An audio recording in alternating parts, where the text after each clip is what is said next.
Hey everybody, this is Philip Smith. I want to have a quick conversation with the NAGA family out there tonight and the general public, if you're listening, regarding something that's going to take place, and that is the oral arguments beginning at the U.S. Supreme Court in New York State Pistol and Gun Association versus Bruen. This is going to be a huge, huge case, and it's going to affect gun owners across this country, across the board, with no exceptions. And the case is the following.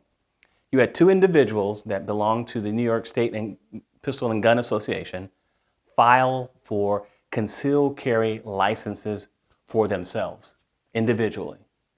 Both individuals were declined by the licensing officer, and I'll get back to the licensing officer, why I think that's problematic in itself. And the reason that the licensing officer declined them, he stated the following: they did not meet the standard of having an authorization for a different or an authorized concealed carry license in the state of New York.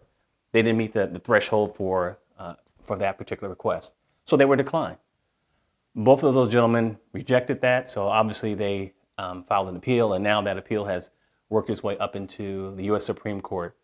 This case has dramatic effects and long-term meaning for all gun owners in this country, because what they're saying is that the Second Amendment has a line in the sand.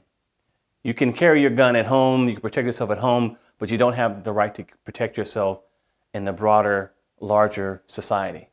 And I am, along with millions of other folks, we adamantly disagree with that. We believe you should have the right to protect yourself at home, and you definitely have the right to protect yourself when you're out in the general public if you're a law-abiding citizen. And most gun owners, 99.9% of us, are law-abiding citizens, so why not have that right, which is the Second Amendment right, allowed to us. So this case is going to have long-term effects. I want everybody to understand the bigger picture. Even if you're living in Texas or Wyoming or Florida or Georgia, where I'm at, or Louisiana or Kentucky, it's going to affect you. That's why so many eyes are on it. So please take care and watch this. Now, I want to make sure that everybody understands my beefs with certain aspects of the case. I think it's problematic at any point in time when you have one person acting as judge, jury, and making the final decision on a mass group of people coming out of the society.